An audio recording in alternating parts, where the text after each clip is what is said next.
All right. Hello, everyone. We are live for another edition of the Jeff Gross Podcast. I am joined by a very versatile, very unique, interesting guest. I can't wait to learn more about what he has going on. It is Benz Antoine from Montreal right now. Benz, how you doing? I'm pretty good, man. How you doing? I'm good, man. Father life, daddy life. No sleep, but all good. I'm enjoying everything, every minute of it, and all good. Do you have any kids yourself? No kids yet. I'm still practicing though. But congrats to you, man. I'm happy about that for you. Yeah, thank you. It is. It's cool. It's different. But let's dive right in here because this is something that I've heard about Overwatch. I've heard about this kind of crazy new. It's a new world out there with these games and just how everyone with Twitch and all types of different. It's a really interesting time. And for me myself, I do a lot of Twitch with gaming, but I'm not as familiar with Overwatch. We have a lot to cover. I just want to kind of talk about this project. How you're known as you've done over 100. You're an actor. You've been on TV shows. You've done movies, which I want to touch on. But I just kind of want to dive right into the transition with Overwatch. Could you talk a little bit about how that came up and what your role is with this very popular character within this, one of the most popular games in the world? How did this come about, and how has that been transitioning from an actor, roles to doing this type of role? What that's been like? Just like any amazing thing that happens in your life, I mean, they happen unexpectedly, right? So, Overwatch was just another audition on, in a long line of auditions to get through. And it's just like, okay, let's do this one. And then, didn't really think much about it. I had never really done a video game. I never, did a voice for a game before. So it was sort of like no expectation, which is another way to really be successful in this business. It's just to do the work and enjoy the work, and whatever happens, right? So in this case, when we finally got the call that, it was a positive, which is, very slim percentage. Again, going into something without any huge expectations. It's just like, they were telling me, oh, this is huge. The fan base is crazy. And we were like, yeah, sure, no problem. Right.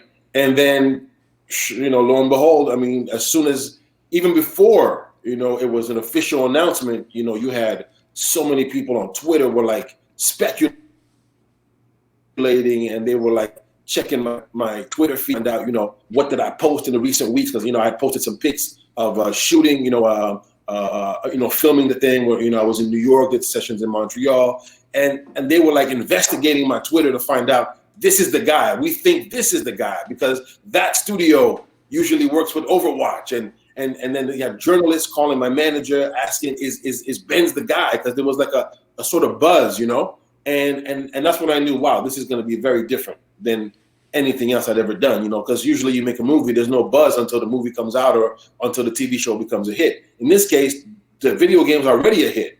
So now you're just joining the team, as hero number 30, right? So there's 29 other people that have lived through this, and I just happen to be the lucky one that's living through it now. So it's an amazing journey, my man. That's really cool. So yeah, it seems so.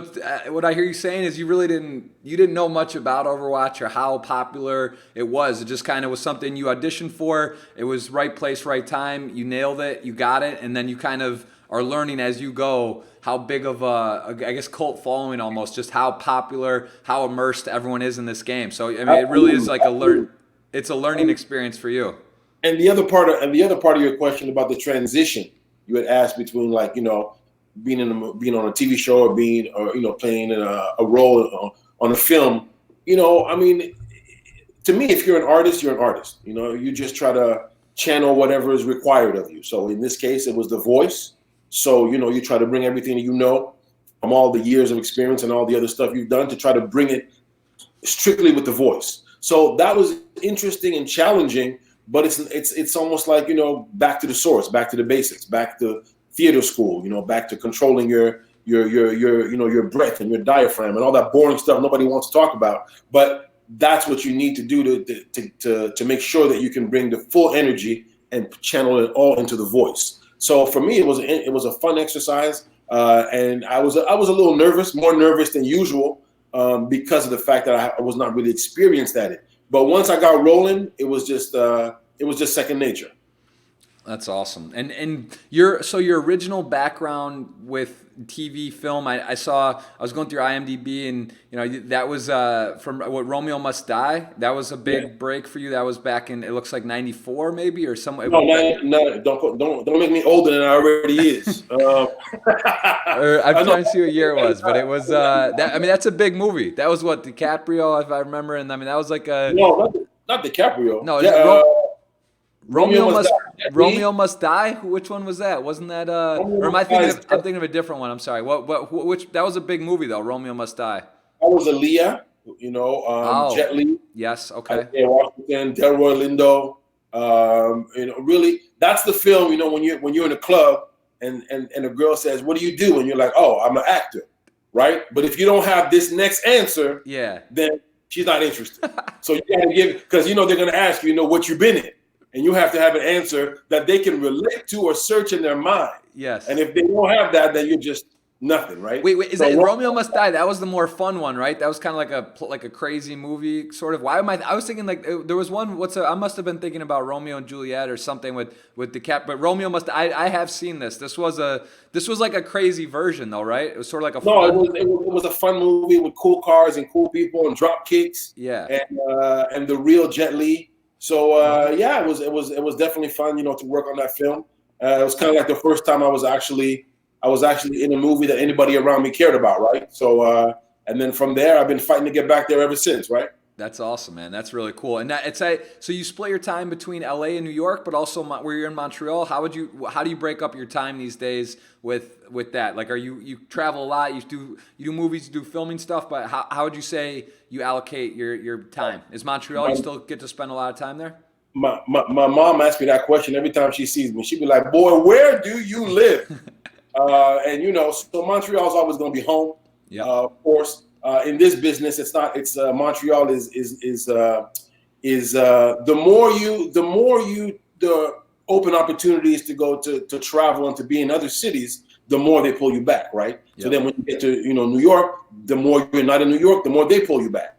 So Montreal's always home, but I end up working a lot more. I would say Toronto, New York, and then third Montreal. So all depends on the year and on the vibe. And on the projects, right? So I'm actually working on a project. I just wrapped up a project called Dreamland in Montreal. It's a flick starring Gary Oldman. So, it depends on how the ball bounces, my man. It all depends. This year so far, I've had a couple projects in Montreal, so I get to spend time with the fam. That's awesome. Montreal, we were just talking briefly before here. That's one of my favorite cities. Truthfully, I think it's got one of the only European feels in North America. It's such a special city. I've literally gone 2 to 4 times since I've gone the last 7 years. Give me a couple spots you really enjoy to go out there, or restaurants, maybe some spots that because if you haven't been to Montreal and you're watching, you got to go to Montreal. It's that great. It literally might be my favorite city in the world, one of my favorites. So give me a couple spots that you just love to go out or go to eat or check out. First thing, before you recommend anybody to come to Montreal, make sure you let them know to come in the summertime. That's correct. You're right. If you come in the wintertime, it's gonna be a whole different ball game. Yeah, right? Well, here on the Flow Show, man, people are people of action. So it's May right now. It's a good time to go. I was assuming they would go the next week or two. So yeah, give me. That's a good clarification, though. You're right. It does get very chilly. So if you come to Montreal, where do you go? Where would you say send people? Where would you direct them? Listen. If you come in the spring, summertime, right? You have a lot of festivals. You have the Jazz Festival. You have cool spots, like for example, great restaurants like Ribbon Reef is a great restaurant out here. You have Kurt Cheval, which is like Horse's Tail, which is a great restaurant out here. The restaurants out here it's an abundance, right? So to me, it's just come to the city when it's warm and you'll have a great time and you'll see the most beautiful women in the world. That is 100%, even more than in Miami.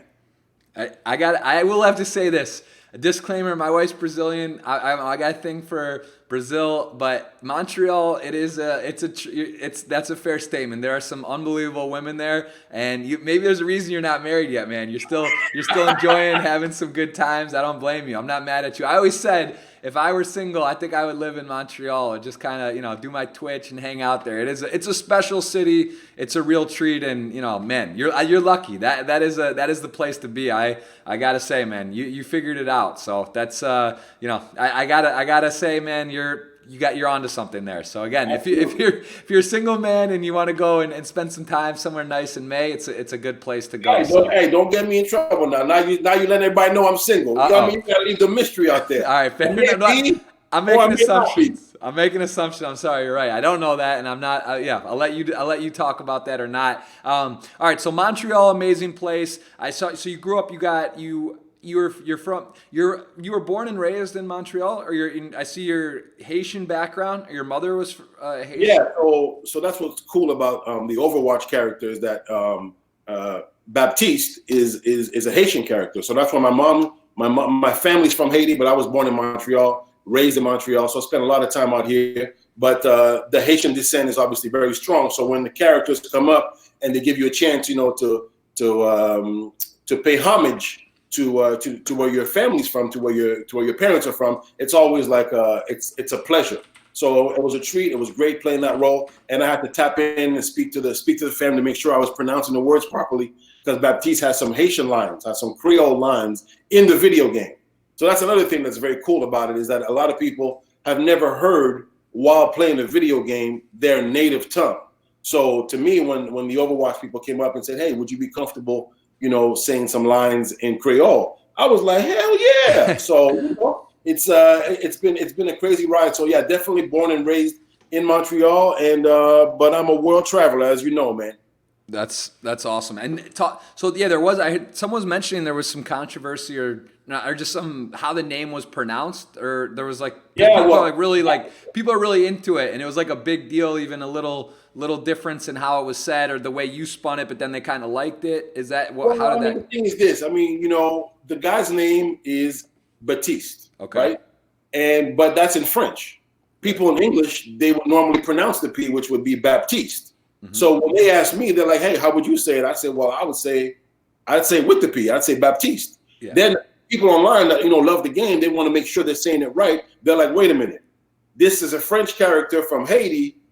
I think it should be Baptiste, but the actor said Baptiste." So I'm like, "Oh man." That's me learning about how precise these people are. Right. And you know what? I love it because it forces you to be on point. So then I had to really think about it and be like, wait a minute. How is why was my first instinct to say it with a P? Because I was obviously the characters communicating in English, right? In English, I couldn't really think of a word with a silent P. So to me, I'm like, wait, I didn't make a mistake. I just have to make everybody know that there is no right or wrong answer. Yeah. Technically, I made a little video, got about 100,000 views. I was like, 100,000 views for me sitting in this talking, right? Wow. So I'm like, okay, if you want to say it with the P, you can. If you want to say it without the P, you can. Let's not fight about it. Let's split it in half and call him Baps. Oh, so that way everybody's happy. I like it, man. It's amazing. Like, if that right there doesn't show you how popular, how diehard people are for this game. I mean, again, Overwatch, like, I've heard about it. I'm not as familiar with it, but I've gotten into a bit more understanding this world, and it is amazing how intense, how popular. I mean, they're giving scholarships in the USA for gamers now. I mean, there's gaming's getting so big, it's so massive. These esports teams for gamers, yeah, everything. I gotta go back to school. Yeah, man, they're literally giving scholarships. The Big Ten, they have leagues. They have League of Legends, other games where they're actually giving full ride scholarships now for gaming. It's getting out of hand. It blows my mind every day. I'm learning new stuff. I mean, this is incredible though, to see how this can progress and how this, you have actors, TV stars that are getting into the games now, and what a cult following it is. It's really, really incredible. I'm looking back at some of your other stuff, like let's see, the Get Rich or Die Trying. How was that? Was that what type of experience? Like, what was your? I guess I want to talk. I mean, those are some of the bigger ones I'm seeing. So Romeo Must Die. These movies, but how was there any of those that stood out for you? Not necessarily. Maybe it wasn't the biggest of all of those titles, but which one was your most impactful, or the one where you really enjoyed maybe the most, your experience being on one of those movies? I mean, every time you have the opportunity to play in a big project where everybody's going to want to see it, Yeah. it's obviously a blessing, right? So for me, when I started this game many years ago, I only wanted to be in one film. I wanted to be in one film so my friends could be like, "Wow, you're cool." That was my motivation. I know it sounds a little crazy, No, but that's like poker too. You want to hit a big score. You want to be on TV. You want people to know what you're doing. It's not even about that. It's more for about like it's like justifying what you do. You want people to realize like what you're doing. It's not just you're not like, it's similar to poker, I would guess, like acting too. It's very difficult to really do it. And when people say that, it's like kind of a bizarre, it's not like your traditional route. So when you're able, you kind of need to let people know, like, I'm actually successful. Exactly. I'm a real, like, this isn't just a pipe dream. I'm not just out here I really am doing what I say I'm doing, and I love what I do, and I made it. As in, I was able to do it. So I can relate to that a lot. Yeah, so at that time I was watching a movie called Juice, right, starring Tupac, the late Tupac, and I was watching the movie, and I'm like, man, would it be cool if I could be in the movie? Yeah. So that's how it started. So for me, the film that allowed me to be in a film that anybody would really want to see, because Romeo Must Die was kind of like a surprise. People didn't really know I was going to be in the film, right? So now, Get Rich or Die Trying with 50 Cent that you mentioned, that was the first time I would say that I didn't have to tell anybody that I was in the film, or I didn't have to beg all my friends to go, or tell my mom would, stop falling asleep on my projects. You know what I mean? Yeah. They wanted to see it, and there was, I was in the trailer. So that will always hold a special place for me, because that's when I realized that success sometimes comes with hate.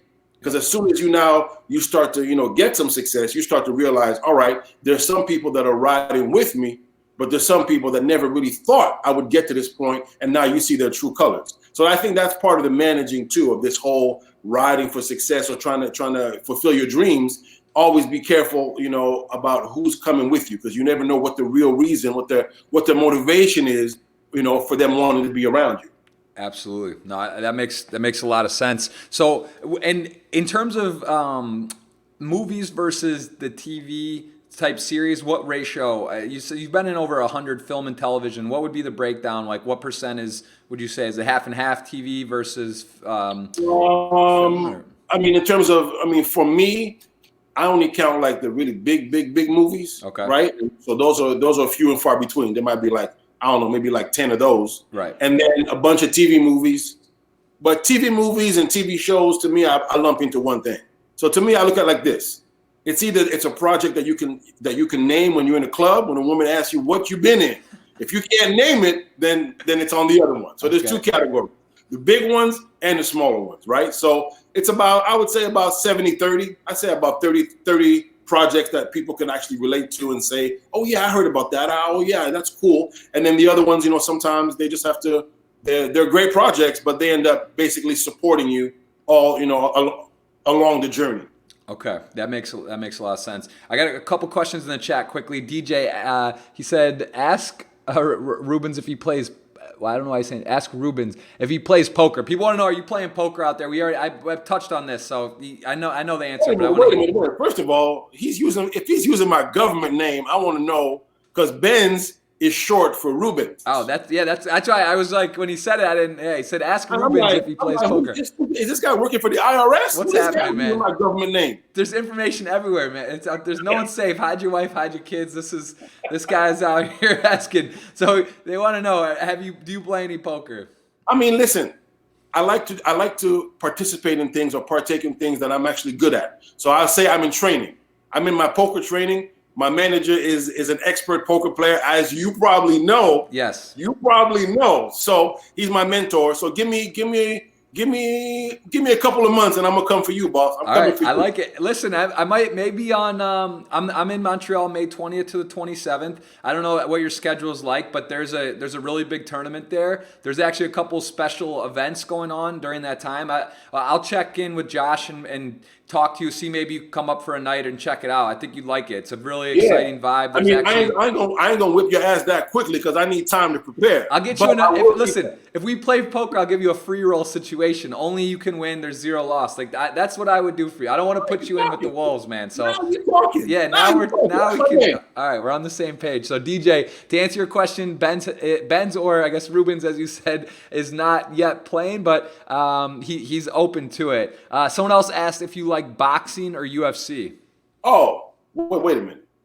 If I prefer one over the other? If he likes boxing or I don't know, that's the question. If he likes boxing or UFC, so either one.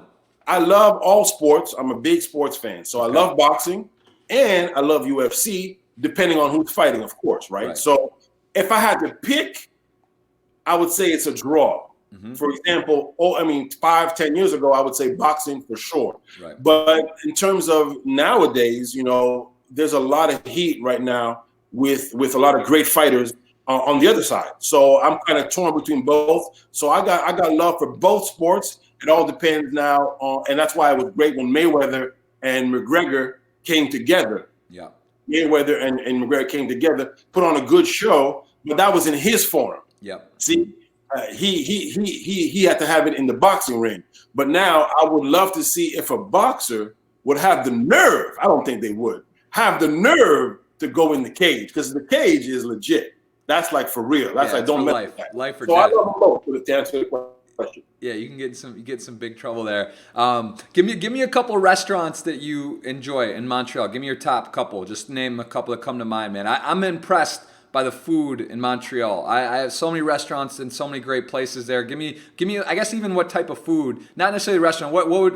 What genre of food is your favorite? And if you have a few that you could rattle off in Montreal. Yeah, I know this. You like to eat. You eat a lot. I just had a chef on my show the other day from Montreal, Antoine. Park. I don't know if you know Park Sushi, but he's really good. Yeah, that's my buddy from there, and I love his restaurant. I go there almost every time I go there. So I don't know. All right, then there you go. So when you come to Montreal, we're gonna go down and we're gonna say hi to the man. Yes. All right, and give me a couple though. Do you got one or two go-tos? Okay, listen. So you talk about my favorite food. I mean, it's too many to list. Okay. I mean, I love Portuguese. There's a spot in the Mile End, which is like sort of north of downtown, and the restaurant's actually called Mile End. So you can't forget that. Okay. It's Portuguese chicken, which is, I think, the best Portuguese chicken in town. I already mentioned to you Rib and Reef. That's the fancy spot. It's a little fancy steak if you want a good steak. And I haven't heard of that one actually. That sounds nice. I haven't been there. Yeah, and then a third one depends on. I mean, if people want to try a little flavor, there's a Haitian restaurant that I would like to shout out called Bon Bagay. Mm-hmm. Bon Bagay is a restaurant that is in the east end of Montreal that has great Haitian food. So shout them out if somebody wants to, break the mold a little bit and get some flavor. So those are my top 3 for now. I love it. All right, well, I'm going to put those on the list. I will try to check that out. And yeah, like I said, if you're there, maybe we get a little poker in or we go out one night. We'll see. I mean, I'll let you know if your schedule's open. I'll let you know when I'm there. It'd be nice to meet in person. I want to look a little more on your looking back on some of the earlier times, because to me the most interesting thing in different careers and past, whether you're a chef, an actor, play poker, whatever you do, to do it passionately and do it with love. And I'm very interested in people that emerge and become successful and kind of the drive and what motivates them, but also what was maybe a turning point. Because I would imagine, this isn't something you just got picked up off the street one day, like someone saw a thing and said, hey, you got to do acting, you got to go through school, you got to put the time in. It's not all glamorous, it's not all fun. Is there a moment or a time when you were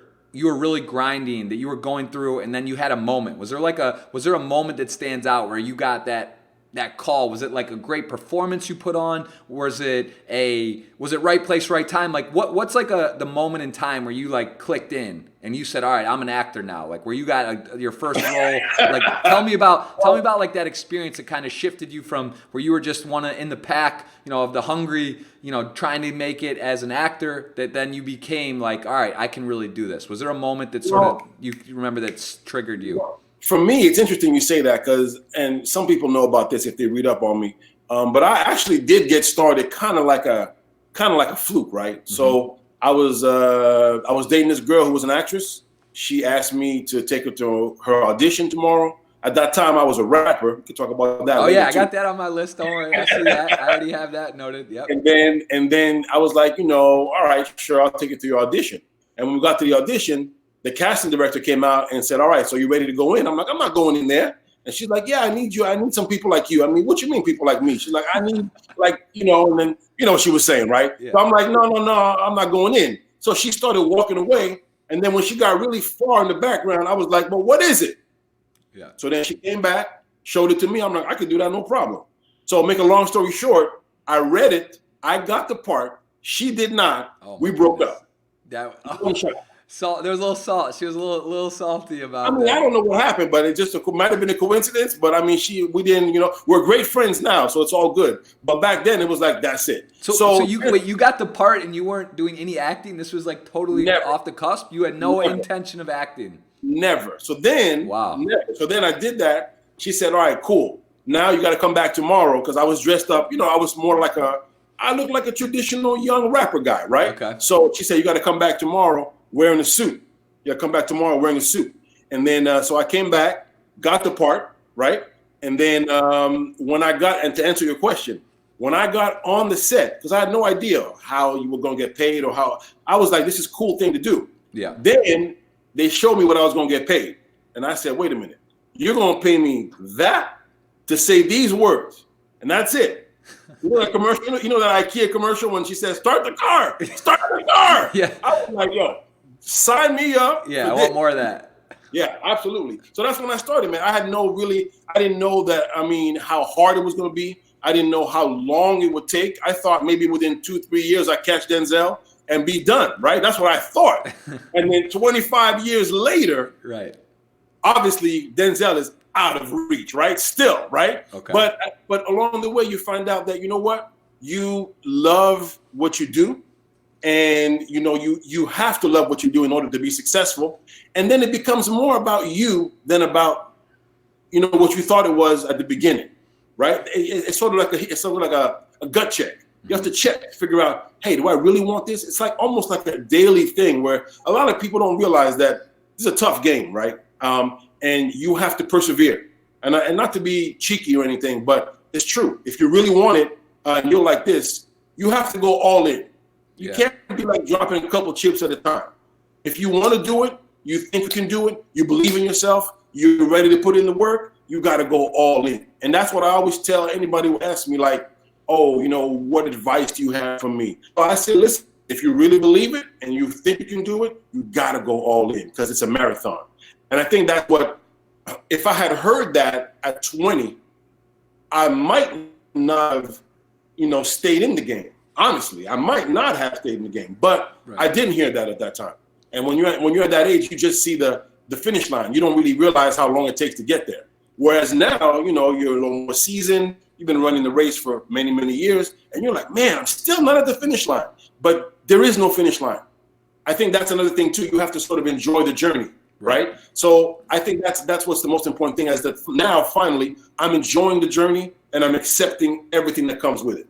That's awesome. Yeah, man, I relate to that a lot, what you're saying. That's totally true. So just to clarify, you get this part, you see it's pretty lucrative money for what it, you start talking about doing a few lines from a script, and now you're getting paid. You're like, wow, this is great. And you have to kind of think it's pretty cool that you're raw. Like there's no practice, you just got picked up without any training, that's kind of like going in, if you play poker the first time and you win like a tournament or a sit and go, or you do well, and it's kind of like, all right, like I might have some natural ability here, but of course I could get better by working on it. So then what, did you then hop into classes? I see that you went to school in Montreal. Yes. Looks like you were into economics, but then you kind of hopped in and started taking courses within Montreal at college? Yes. What happened was after, I got like 2 roles in a row. I got my first audition I booked, my second audition I booked. Mm-hmm. So I'm like, oh man, I'm flying. Then came the reality, right? Where you're not getting it, where they're asking you to do stuff and you don't really know what they're asking you to do, because you don't really have the requisite training to succeed. You can succeed like on your raw ability, but you need to hone those skills. So I did end up going to theater school. because I said to myself, what if I meet Robert De Niro one day? What if I meet Scorsese one day? What if I meet Morgan Freeman one day? And what am I going to tell them if I don't even know what I'm doing? So I ended up going to theater school, learning, a monologue, a Shakespearean monologue, and doing all sorts of stuff that I never thought I would do. Working on the chakras and all types of stuff that nobody wants to hear about. And then I did that. And then once I felt I was ready to rock and roll and get back in this game, I jumped out. And I've been running ever since, man. So yeah, definitely have to hone your skills if you want to keep going. Because the first time might be, beginner's luck. Now you have to make sure to do the things that will help you recreate that luck all the way through. So it's definitely a journey, my man. Absolutely. And talk about the I see that you did spend, it says 2 years as a rapper in that rap and R&B group The Freshman, released on MCA in 1994. What's that about? You were one of the, it was a band, a group, a rap. How many people were in the group, and what was that experience? So there was 3 of us in the group, and I quickly realized when we were shooting our first video, which was actually, interestingly enough, which was in Miami. We shot our video in Miami. If you ever look it up on YouTube, you can find it maybe. And then while we were shooting the video, so it's supposed to be the most exciting time of your life, and people kept saying, "Hey, what you guys shooting a movie?" And then I'm like, "Wow, no, but that sounds cool." I'm like, the camera's cool, being here is cool, but there's this stupid little machine spitting out music. I don't want to do that anymore. And so right in my first video, I knew, like, okay, I need to jump shit. I need to figure out what I want to do. So it was a great time. It was a short time. We had some good success, but unfortunately the money wasn't coming. You know what I mean? At the end of the day, I got to get paid. Yep. So once I transitioned very quickly from rapping into the acting thing, and then I'm like, okay, here we can work with it. And so I think that's also a skill set, to figure out where you need to be at a particular time, right? Because the universe might take you somewhere to teach you something, or to nudge you in a certain way, right? And then it's up to you to figure out what choices you will make to support that, right? Because you might make the wrong choice for yourself as opposed to the right choice. For me, I realized I was 20 years old. I'm like, I need to figure out what I'm gonna do with my life. I can't be rapping on this stage and doing all sorts of stuff and there's no revenue behind it. So thankfully, I was able to find my way very early in life, and so now it's just a question of just keep running that marathon and enjoying the journey. That's cool though. It's also an experience. I'm sure it's one of those things. You tried it. You got to see it, and it was it's good to have that. It's good to know and get that experience. I'm sure there were a lot of valuable lessons and things you learned with that. Do you still keep in touch with those members of the group? Were those kind of like, were those friends that you guys formed a group, or did it kind of come up where it just sort of like you popped in to fill in together, or was that like your buddies that you grew up with? No, we were legit buddies, and we're still friends to this day. But people grow. Yeah, of course. Yeah. Right. So the 3 of us, we're planning a reunion. We actually might be planning a freshman reunion tour. So you never know, man. We might be in a spot near you. Might have to come down. I want to see you in the front row. If that happens, if it's in Miami, man, I'm in. Front row, and you got to do your research and go get.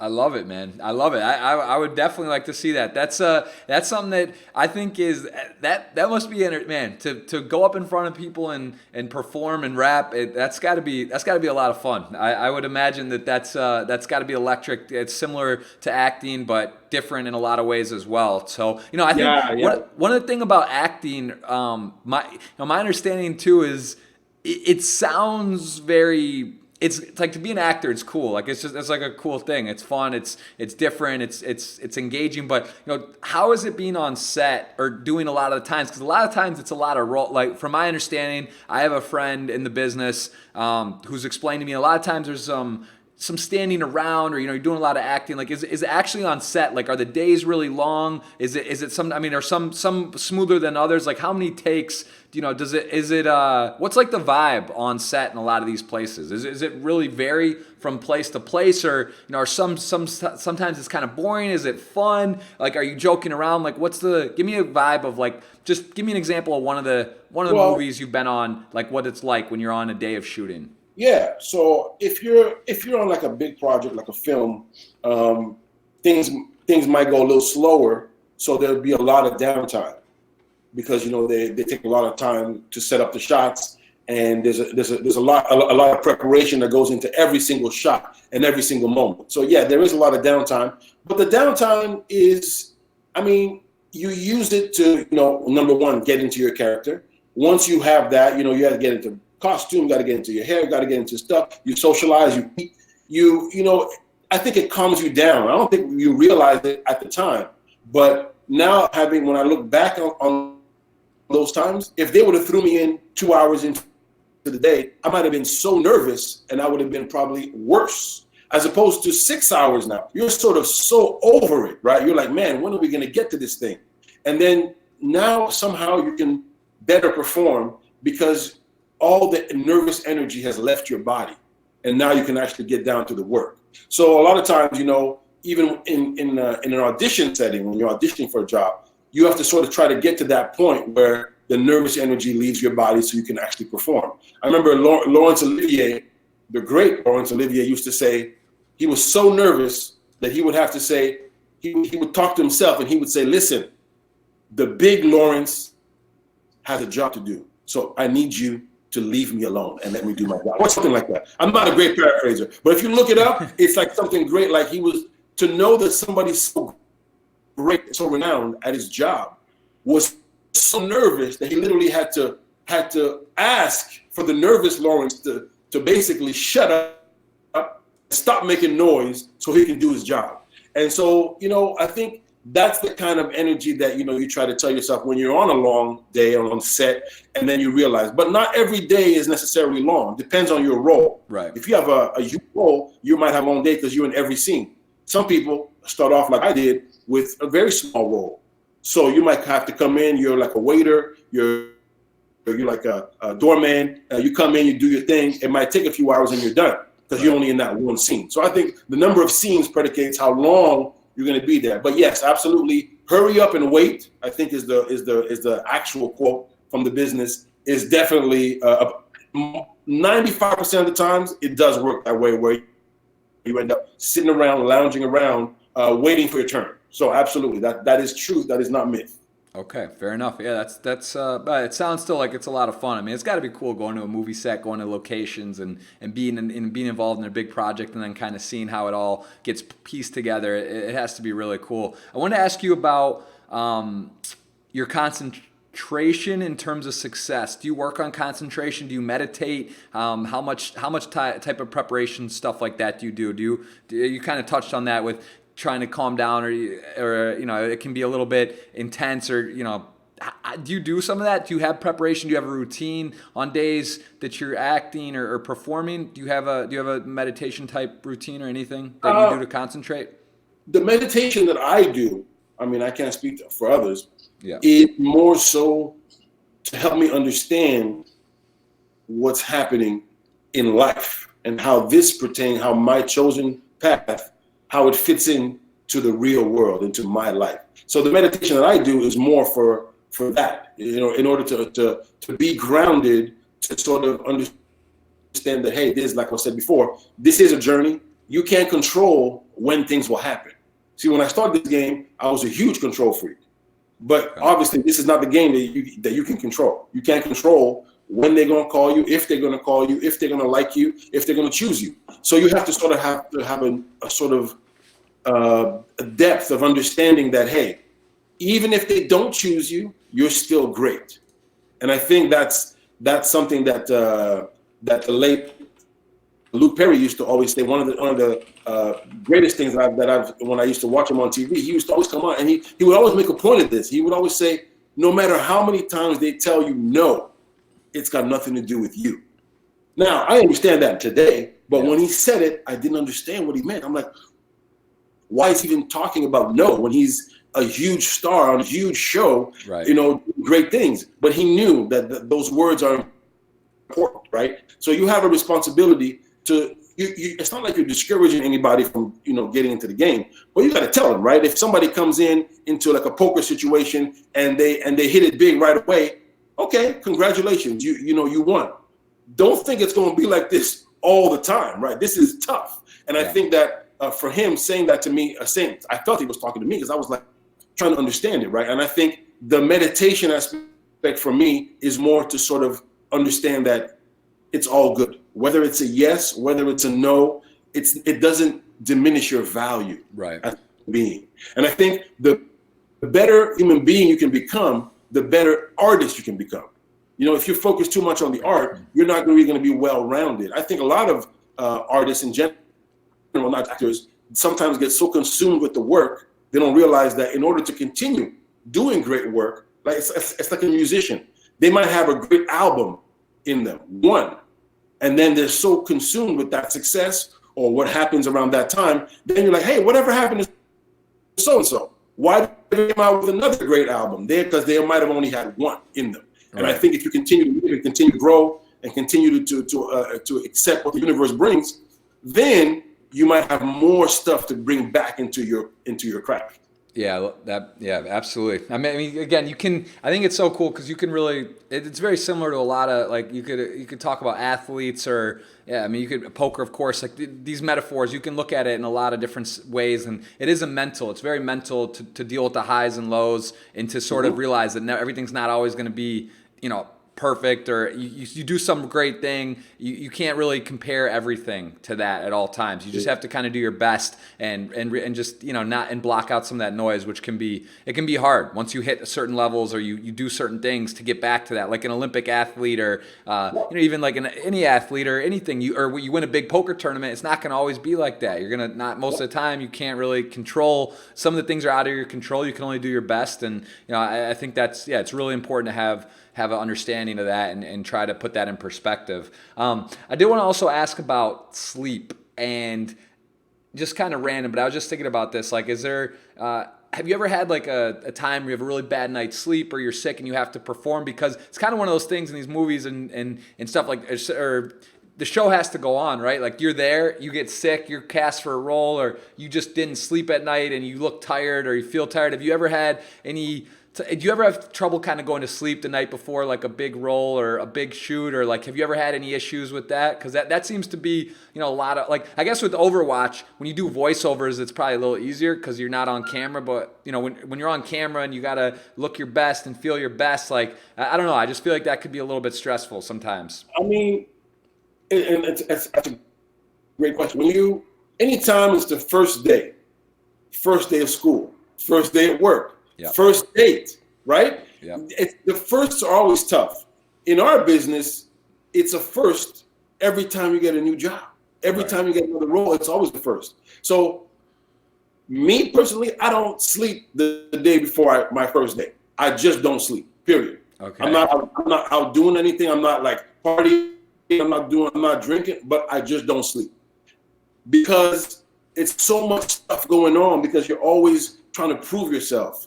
And you always want to make sure that you're not the imposter, that they chose you, and now you're like, wait a minute, many times, I've called managers like, yo, I don't think I'm, because you're so wound up, right? Because you want to perform, you want them to feel as though they made the right choice, because they don't always know, right, if they made the right choice. So you want to make sure that they leave the encounter thinking, yeah, we definitely made the right choice. So sometimes you put a lot of pressure on yourself. So for me personally, although I don't recommend this, but to answer your question honestly, I don't sleep the day before my first.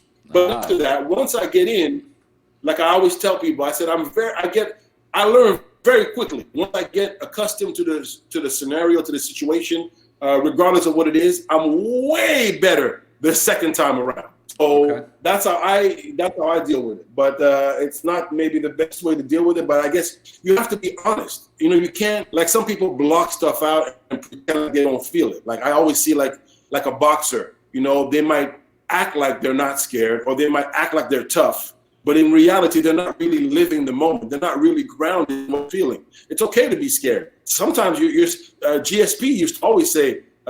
George St. Pierre. Yeah, Montreal guy always too, right? He goes, yeah. He's like, he always say, I'm scared. Of course I'm scared. Every time I'm going to fight, I'm scared. But then I fight back. And I think that's why, for me, I'm a big sports guy. I know you are as well. And so is Josh. It's like, it's one of those things where I use the metaphors, you know, in terms of not only the preparation that athletes have to go through, but they're probably the most positive people in the world because they probably hear no more than actors do. Like it's no, like they can't even make their varsity team, let alone get a scholarship, let alone make it to the pros and then last in the pros. So all that stuff is their mindset. Why I appreciate athletes so much. You know, nobody thought Tiger Woods was going to win that tournament, no matter how many majors he won, you know, his recent Masters, nobody but himself, probably not even his girlfriend, probably not even his mom would say, yeah, he's going to win. But he never stopped believing. And to me, sometimes you're the only one believing and you have to keep going. Yes. So of course, once you get that, it's admirable and it's definitely inspirational. You know, when Serena Williams and Michael Jordan are like saying that Tiger's an inspiration, that tells you how huge that is because they're elite level and they're looking at Tiger saying, wow, that was amazing. I'm looking at that and I'm going to share something with you that I haven't shared with anybody. Okay. This is the premiere. This is only for your podcast. Okay. All right. I like it. I cried when Tiger won, man. I cried. I wasn't there. I was just watching, but I cried. He didn't even cry, but I cried because in my mind, I'm like, you see all that all the work that goes into it, and to have that happen. He used to be almost he was hated when he was on top of his game. He was hated. He was throwing temper tantrums, and then people are like, yeah, he's great, but he's like a baby, or he's this, or he's that. Then he went through that whole downswing, and then now you sort of root for him to win. So he ended up having a lot of people rooting for him to win, and I was one of those people. So don't tell anybody I cried, but. All right, the cat's out the bag, right? Yeah, no, we won't. Maybe we'll make a special clip of that. I'm with you, man. I felt the power of that because I think it's true in everything. People love to build people up, in the U.S. in general and in the world. People love to make stars. They love to bring them down. Like it's kind of like he was at the high of the highs, brought down to the low of the lows, and to see that kind of comeback and the mental, the toughness it takes, and to have to believe it is powerful. I mean, that's a powerful moment, a powerful message for I think everyone out there. So I totally get it, man. I felt the same way. I was very, very passionate, very moving moment to see that happen, and just to be able to do that on the biggest stage too. I mean, at the Masters, it's pretty incredible stuff. So yeah, absolutely. I want to ask you about your brothers. So you have you have two other brothers or three? You're one of three. So I have one brother who is who's a singer. Okay. He's going through that thing too, where you're grinding out. You make great music. You're talented, but it's just such a tough business to crack into, especially these days. It was hard before, but now it's like it's hard for anybody to separate, as they say, the real from the phony. Right? Yep. There's so many people making music and on their computers and stuff. So I mean, he keeps plugging away, and I love the kid, and he's very talented. If you want to look him up, if anybody wants to look him up out there, the name of his group, because he's in a group as well. His name of his group is called Lucas Teague. How do you spell it? Lucas. Lucas, and then the second word is Teague. I'm sorry. Say it one more time. I'm going to type it in the YouTube chat. So Lucas Teague. Yep. Teague. All right, Lucas Teague. Okay, sweet. I'll check that out. So he's been in for a while now. He has a group, or he's his own? No. He has a group. He writes his own songs, makes his own music.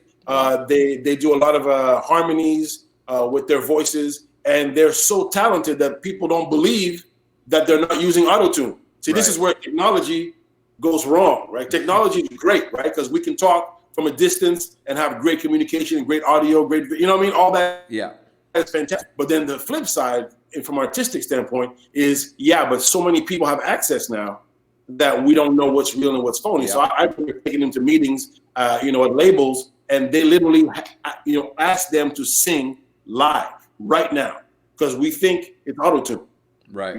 Yeah, there's a lot of that out there. It is hard to tell now because it's true. There's so much of that it's like a blessing and a curse with the technology now, and it for sure. I that's got to be cool though. So you're the oldest, I believe. Is that correct? Yeah. You're the oldest of your brothers, so you got to be. That's inspirational. I mean, that's cool to have one of your brothers be in similar type of entertainment kind of industry and follow in your footsteps. I'm sure he looks up to you and has followed your career and sees that, and that's cool. To be able to help and support and give advice on that. What's the age? How many years difference? He's 5 years younger than I am. Okay. So we're not gonna give numbers, but he's 5 years younger than me. Fair enough. So that's awesome, man. That's cool to see that you're and so. But you guys have a good relationship. Your brothers. You guys. Oh yeah, because you know what? I mean, we mesh, artistically, right? So to me, what's good about that business, music business, is he can hit anytime. Yep. It's not like he has to build a house like I had to do for 25 years, building momentum, trying to make the right moves. You have one song, and that song can take you straight to the top. So I hope it happens for him. But again, being cognizant of the journey, even if it doesn't, you're still happy and you're still proud of what you can do as an artist. That makes a lot. That's beautiful. I think it's again, we touch on it in terms of loving what you do and being passionate. I want to make sure we have a lot of questions from fans, I guess fans from your side as well as people that watch my show are asking. I want to make sure we spend some time and go through because I saw some really good ones. I just want to say in terms of having fun, is there any trick, like how much is it something that you just love? Like, is it fun on every? I mean, I'm sure there's times that aren't fun. Like poker as well. Like studying isn't necessarily fun, or trying to learn and do some of the stuff. But overall, would you say how do you have fun with your job? I mean, you love what you do. That's obvious. You're passionate. You got to kind of have to be. But how does that work for you? How do you kind of like what aspect of it is fun, or what do you do? Some tricks or things you do that just make it that you enjoy. Do you have any like games or type of ways that you practice or rehearse? Like, is there certain things that you do that you would say are to make it fun for you? What in your career? To me, and I didn't know this when I started. There's a lot of, just like in every business, there's a lot of politics. There's a lot of things that are less desirable, right? What we do in our business is we try to, like I had a director tell me once, which I think is a great line. It was his first film. And a lot of trouble, a lot of problems, a lot of drama on the film. And in the midst of all this chaos, he pulls me aside and he says, what's funny about this, Benz? No one's going to remember anything about this. No one's going to know anything about what goes on behind the scenes. All they're going to remember is what was captured in the camera. And that was his way of remaining focused on the task at hand, right? So for me, that part, the part where the red light is on, the part where just before they say action and just before they say cut, everything in between will always be fun for me. I'll always treat, for me, that's always a treat. I'll always feel like a little kid, like a kid in a candy store, right? To be able to use your imagination and to enter into someone else's shoes, into another psychology, into another situation that you may never get to, grab someone in a headlock and literally break their neck in real life, but you can do that on, I may never get to, be a piano player, like an expert, but on a film I can. Right. So to me, that part will always be fun. That's the joy. And to me, the joy, it outweighs all the work and all the hardship and all the no's that you have to endure in order to get yes. So that little moment, it's not always long, but that moment of being able to enjoy it in between, like, after action and just before cut, that part is amazing. And that to me is what I always stay focused on. If ever there are, difficult times, remember why you started the game. And I think that's part of being grounded, back to, meditation, and back to understanding that, things may not always go the way you want, but you can control how you react to what's happening to you. And I think helps you become a more well-rounded person. Yeah, well said. I want to hop over because I think, it's crazy the amount of questions we have that have popped up here. I Let's see go. some more coming too. So we Do got to it. answer. They want to know, man. This is a live rendition. People get to ask on the spot what they want to see, kind of like Twitch. Man, I got to get you on Twitch. We got to show you how Twitch works. That's the future, man. That's where it's at. But let's go. Let's take. This is a cool one. Since it's your industry, what is your favorite movie? I've seen a couple people actually ask this, so that I would love to know. Give me a couple of your favorites. All right. So it's funny you say that. I have a top 100 list. Oh, wow. And I regularly frequent the list and watch a movie on the list from the past or from the present to make sure that it's still in my top. You keep it. Make sure the list is the current. Okay. Yeah.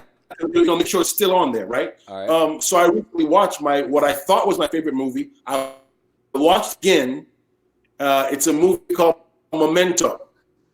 With Guy Pearce. It's not. It was a pretty big movie, but not a lot of people know about it. But it's Memento, and I watched it again, and it still, for me, is a film that I struggle to understand.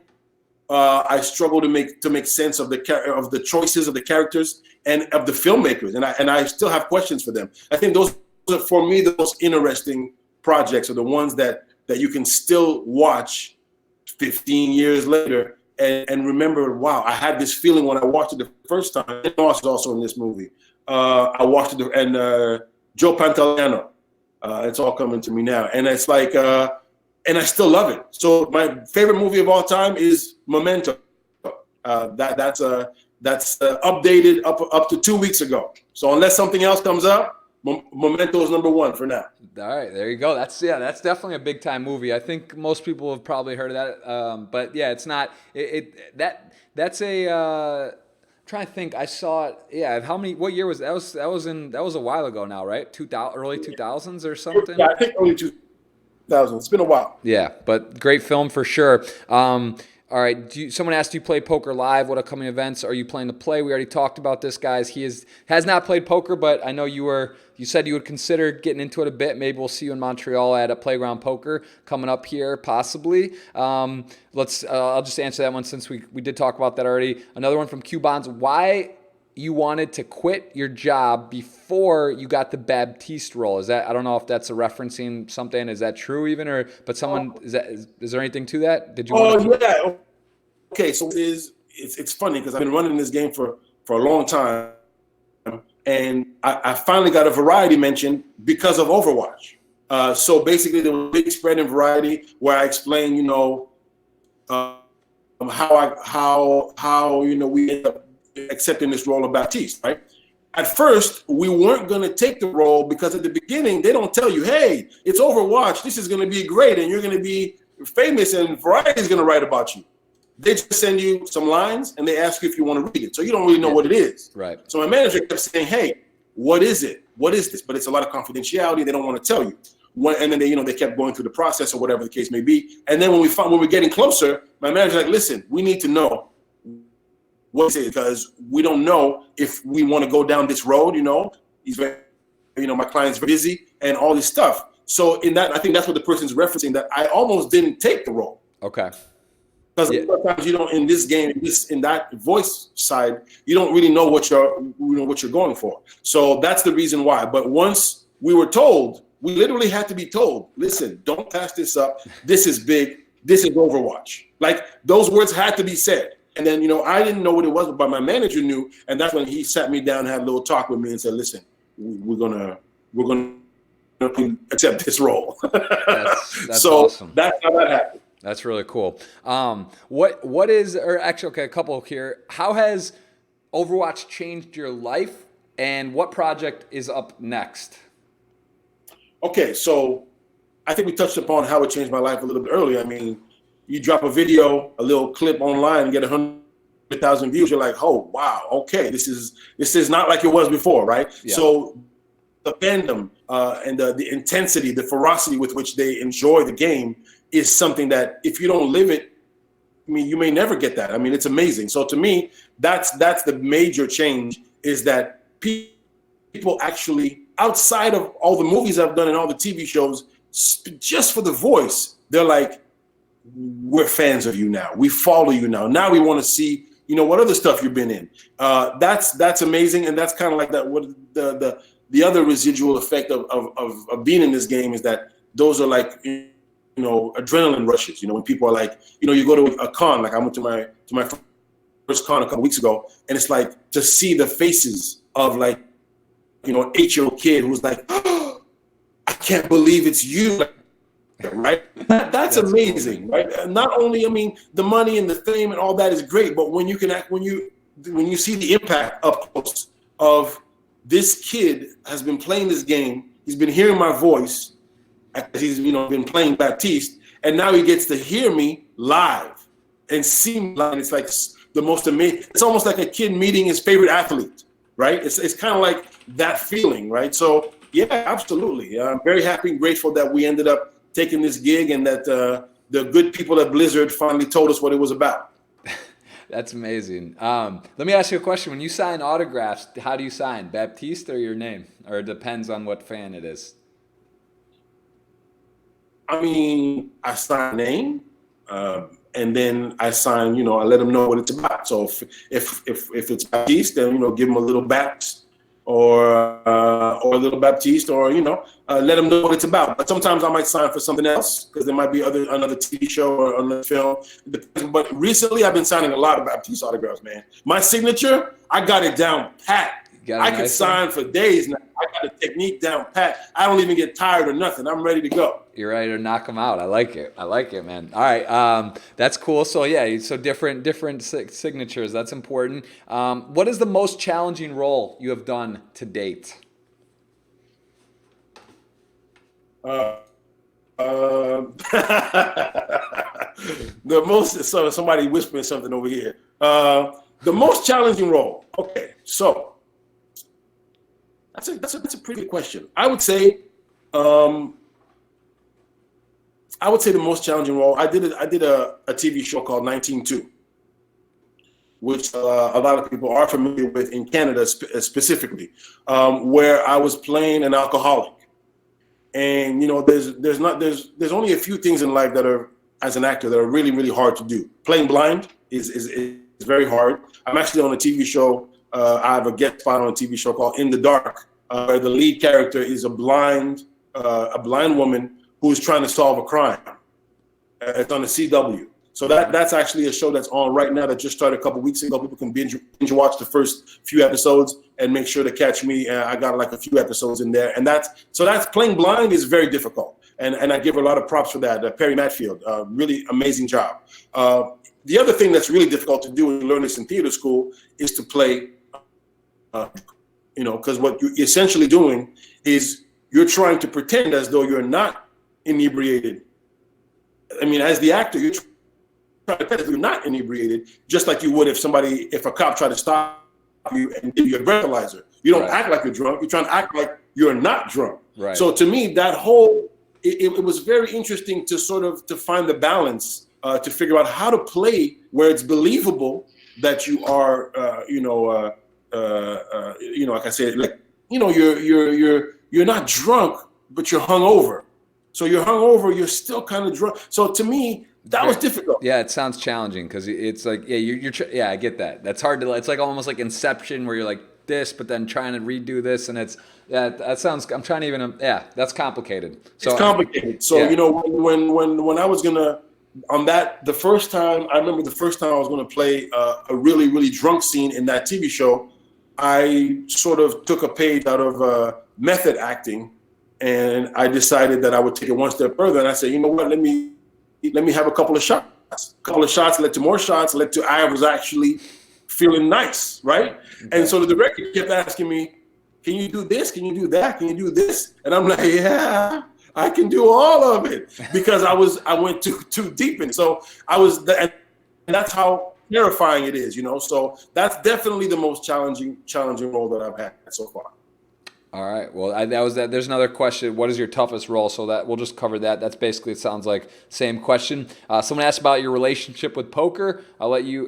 We already covered this. This is Yeah, that's why I have a YouTube channel, Jeff Gross Poker. I decided to do a channel, Jeff Gross Podcast. Started from nothing, like just started out of nowhere because I didn't want to limit it to poker, and there is no connection to poker yet. But we might mess around. I got a table in the background. If you're in Miami ever, you want to come play, we can play in Montreal. I got it, playground poker, so we'll see. But currently, there's no relationship. I like our chances in the future. I'm gonna be in Miami soon.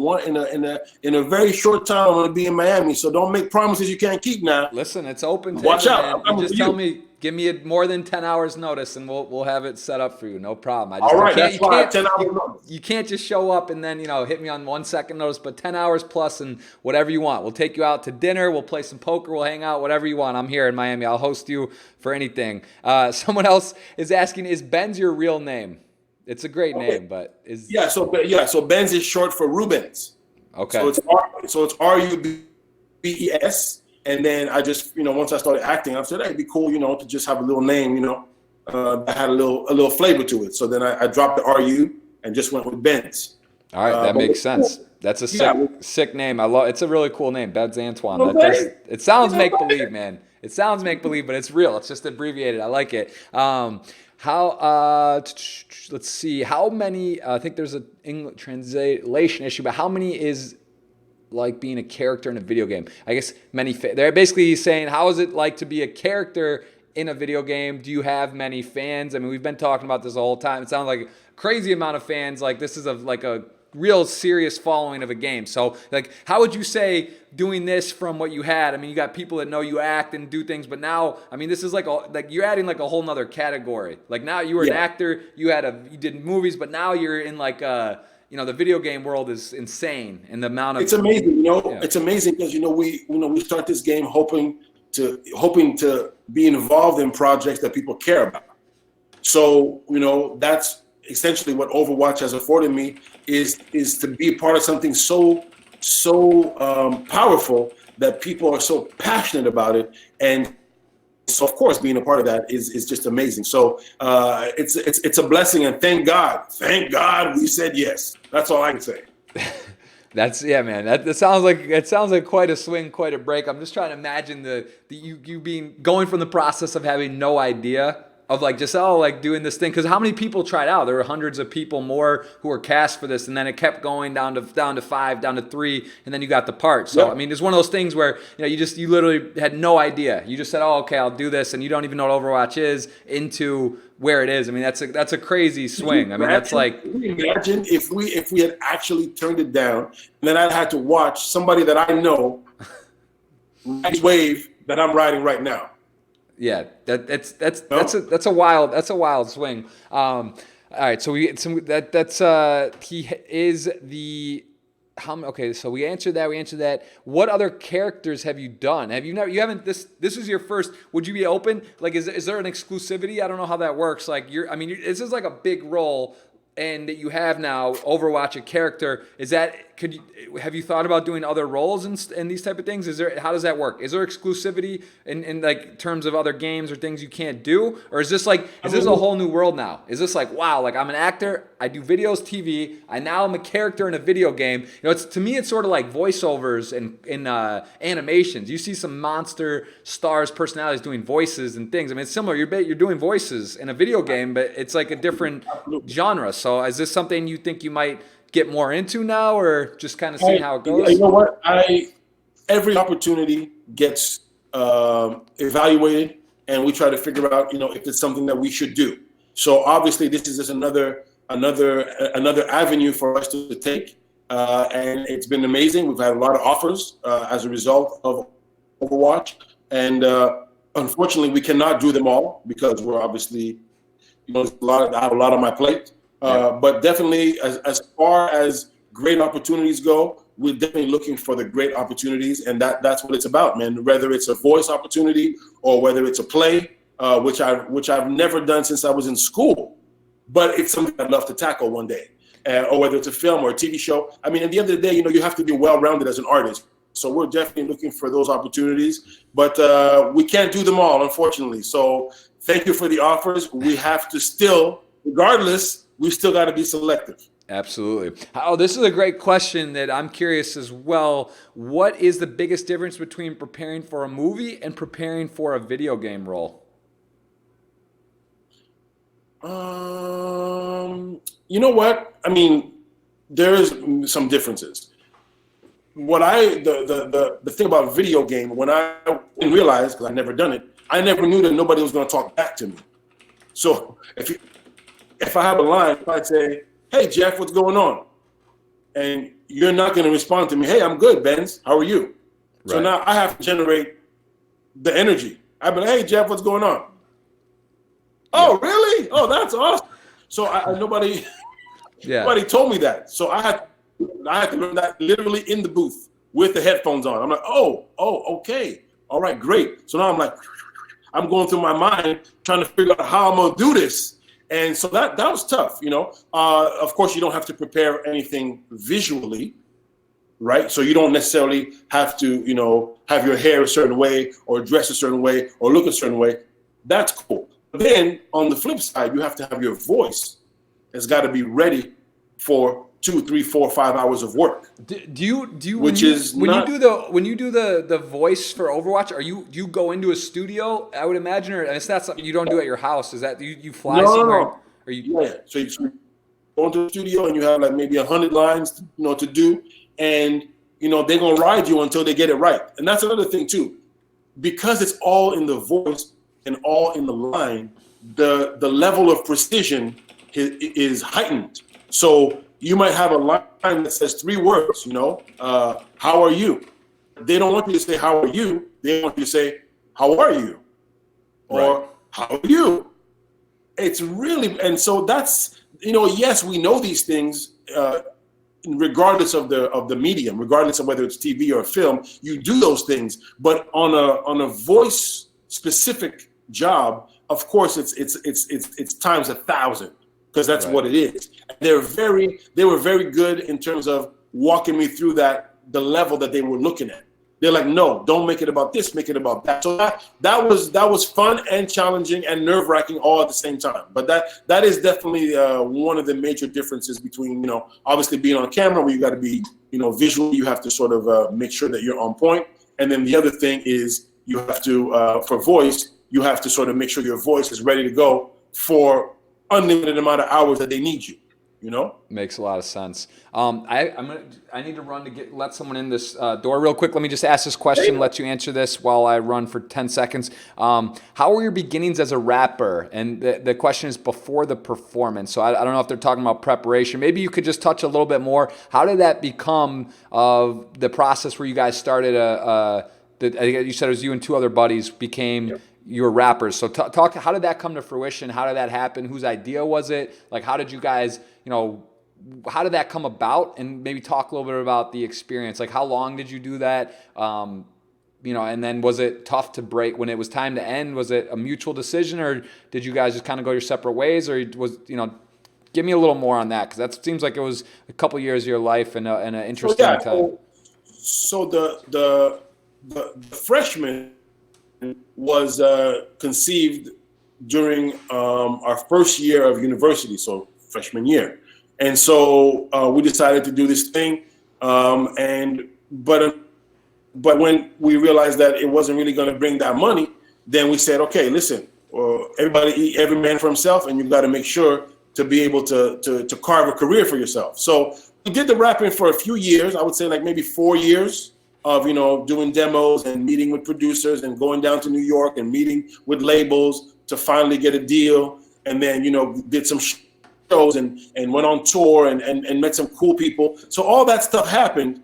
But for me personally, I knew that I wasn't fulfilled. I wasn't at the right place. Even though the adrenaline rush was amazing, I knew music had changed. Music was changing so fast. At that time, Snoop Dogg was, coming out of the West Coast, and Warren G and Nate Dogg. And so the rap was becoming another thing. And we were in Canada we were still rapping like old school, like a little, like the R&B rap. So it was changing. So it was changing by the time we got a deal to when we got released. That's music. And I think that because I didn't feel that it was the right fit for me. And so everybody, you know, every man for himself. They're all doing great, though. One of them is a film producer, believe it or not, ironically. One of them is a film producer. And the other guy, the third member of the group, he's just living his family life with his children and his wife. So it's amazing to see 15, 20, 25 years later how everybody sort of, you know, we're still in touch, but everybody's in their lane. So it's definitely cool. If anyone wants to look it up on YouTube, it's gonna be a treat. I'm gonna pull that up, man. I will look at that today. I wanna see it. So when is the last time someone mistook you for LL? I guess LL Cool J. Does that ever happen? You ever got that? Yes.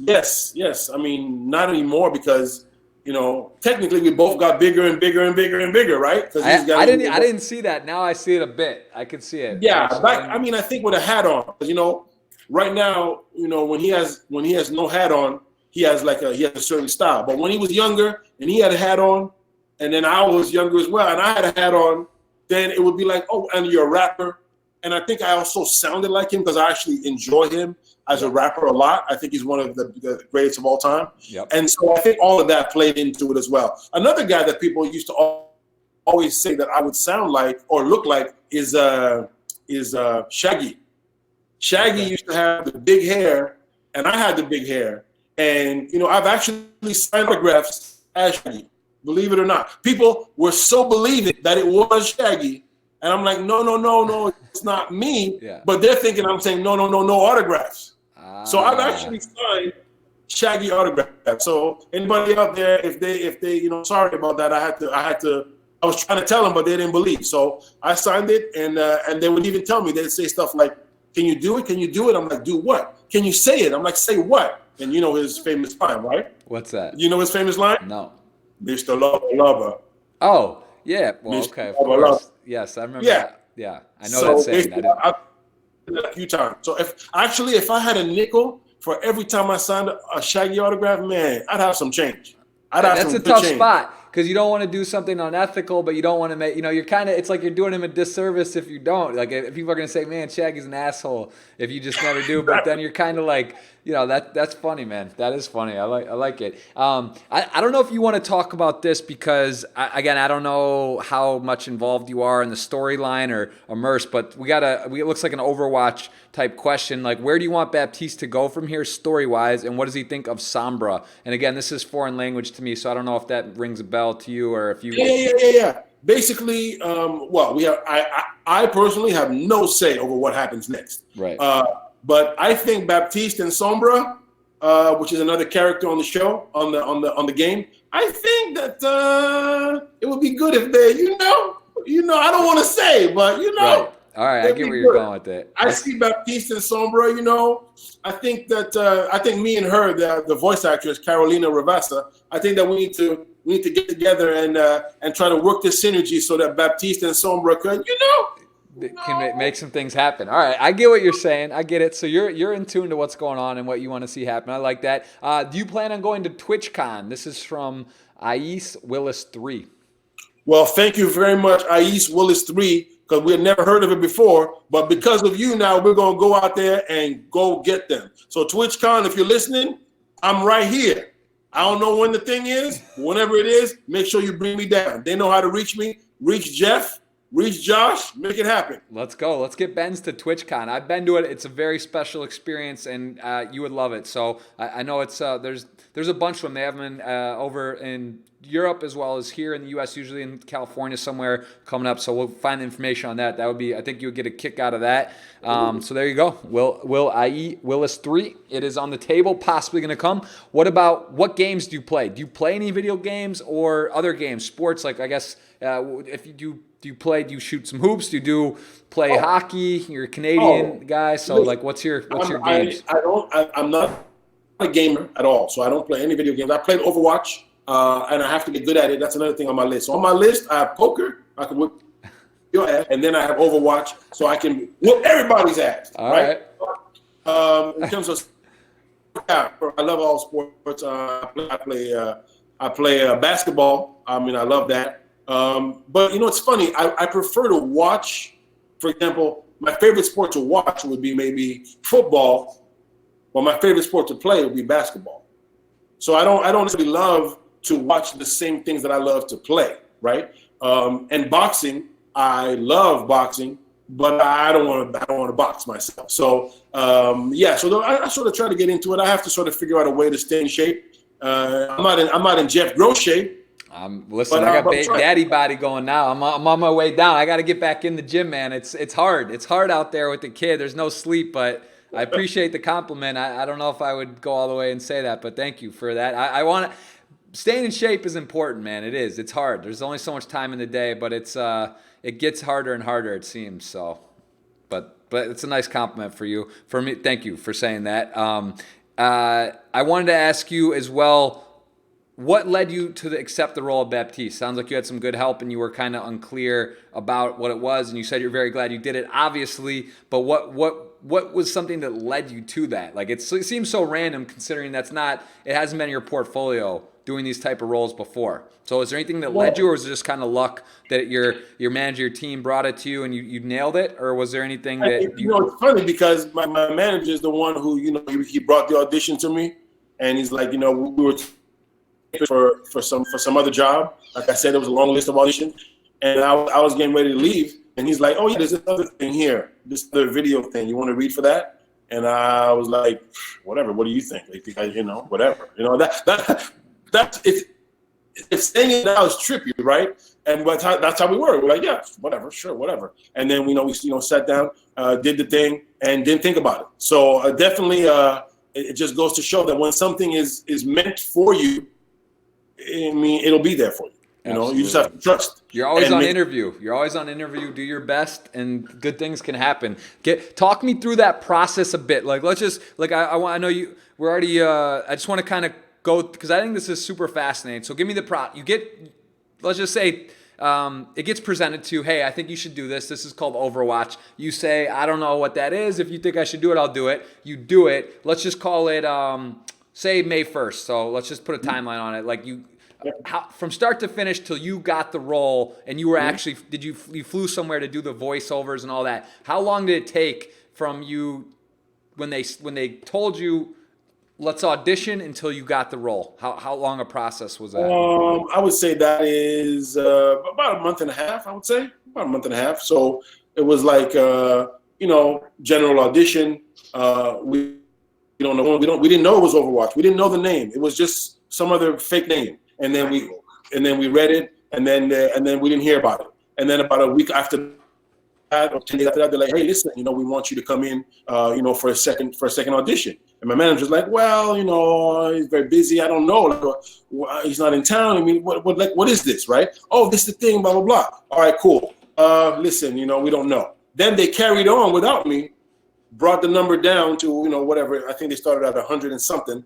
Then they brought it down, and they kept bringing it down, but we were no longer involved in the process. We were like, okay, we don't know might not be going forward with this. And then that's when my manager kept asking questions. What is it we need to know? Because if you want our full attention, we need to know what's going on. So it was because of him, technically, that, instead of just saying, I don't want to do it, he's like, I need to know. And that's when Blizzard called and said, listen, this is what it is. And once they say, hey, you got the part, do you negotiate a contract right there, or is it like, all right, come out here? Where were the studios? Was it in California or New York? Where did you do the filming? They're based in California. I did most of my sessions in New York, and I did some in Montreal. So they were very accommodating. They were like, listen, wherever you are, because it was pilot season, and that's a very busy time for an actor. So to me, they were very accommodating, and they were like, listen, wherever you're going to be, we'll make it happen there. So I ended up doing probably, I'd say probably 80% of them in New York, and then 20% of them in Montreal at the actual original studio that actually was the one that was pushing, to sort of figure out a way to how to get a Montreal-born person onto Overwatch, which is, I believe, I am the first Canadian of all the 30 heroes to actually be on the show. So a very, very, very big shout out to the studio. What is the studio called again? I mean, the casting director is her name is Hélène Rousse for the French people. Hélène Rousse, give her a big shout out because technically that's the studio, man. That's where it happened. That's amazing. It's very cool. I think we went through a bunch of the questions. I'm gonna take a look one more time here on Instagram, but Benz, I really do appreciate the time. I think this is something that's fun because it sounds like, I don't know when exactly you're in Miami, but hopefully, you said relatively soon. I'm here until May 20th, where I'll be in Montreal for a week. So I'll see you in Montreal first. I'll evaluate your game a little bit to try to steal some tricks. Then I'll get ready, and then I'm coming. I'm gonna whoop you on your table. Table right there. Here. You want to come? You want to come right here? We can do it. We can turn it on. We can go live and play. It's gonna be heads up, baby. Heads up. We could do it. I'm not gonna say no. I will not say no to you. Maybe my calling is in acting or voiceovers, and maybe you're a poker player. We don't know it yet until we both try it. So why don't we try? We'll both do a little of each's strength, and then we'll go from there. But I really do. I appreciate the time. We got 3 giveaways. I want you to click the button. I want you to tell me when. We're giving Party Poker's giving away 3 $22 tickets to the KO series based on the tweet. This is a retweet giveaway. So all the people that retweeted and let us know that we're live, we had a good bit of them that retweeted and asked questions. So I'm gonna have you tell me when, and 3 people are gonna win $22 ticket to fire on Party Poker's KO series. So I'm gonna let you tell me when. You just tell me when to hit the button. We're gonna do 3 winners, and courtesy of you and Party Poker. So just tell me when. All right. He's got. Now. Boom. There's one. We got Peter Kasai. You just banked the $22 free roll ticket. That's what I'm talking about, Benz. I want to do free rolls. When we play poker, I'm going to give you a free roll. That's the best thing. You can't lose win-win situations, man. That's what's happening right now. We're giving away 3 of these. I'm going to put you in the same spot when we play. We'll have some fun and make sure there's no risk for you. How about that? That seems like the good way to do it, right? You can't argue with that. It's hard to. You can't say you're getting hustled when you can't lose. So that's one. Let's do it. Tell me when. Number 2. Tell me when to fire it. Now. Boom. There's number 2. And Serhai Mascano, probably messing that name up, man, but nice. You got number 2. And then we're going to have one more courtesy of Benz Antoine, guys, from Montreal, live, giving his time today, about an hour and a half on the podcast. He might have to be a multiple guest. We may, in Miami, do a little stream for you or have a little content when we play poker. We're going to do one more giveaway, and then we're going to let Benz run and really do a really, really fun conversation. I definitely learned some stuff, and I think we got some research to do. I want to check out your rap group. I want to check out your brother's music, and then we'll link up in Montreal. But tell me when for the 3rd and final giveaway for today. Tell me when to click it, and then we'll ride off into the sunset with a successful. Shout out to Beantown. I'm coming through Beantown. I'm in your town in a few hours. All right, here we go. Here we go. Now. Boom. That's the 3rd and final one. Adam Parsons going to bank a $22 ticket for free. I love it. We got giveaways. We got fun. We're learning. We're interacting. We're doing it all. We're here with Benz Antoine, guys. Give him a follow on Instagram, on Twitter. Check out his IMDb. He has a very storied career with over 100 appearances for TV, television, and movies. Some really cool roles, and now known as Baptiste on Overwatch. It is it's crazy how life works. Things transition and happen fast. So congratulations on all your success. I look forward to meeting you in person in Montreal or here in Miami, either way or both. And Benz, thanks for the time, man. We'll catch up with you very soon, and keep crushing it. I appreciate it, man. Great job. Looking forward to meeting you. You as well. Benz Antoine, everyone. Thanks again. And of course, the podcast will be on Spotify, iTunes, anywhere you want to listen to a podcast. It's all getting done, digitally remastered. We got this all getting uploaded. That'll start rolling out. We have this is number 18 podcast. None of them are up there yet, but they're all going up as we speak. So keep an eye if you want to listen just to the audio versions of this podcast and others. They will be there. And we really do thank Benz for his time. And we'll see you guys on the next edition of the podcast, I believe Friday afternoon with Elliot Rowe. So we'll see you guys. Have a great day. And thanks again to Benz over in Montreal for his time. All right, boss. Thanks, man.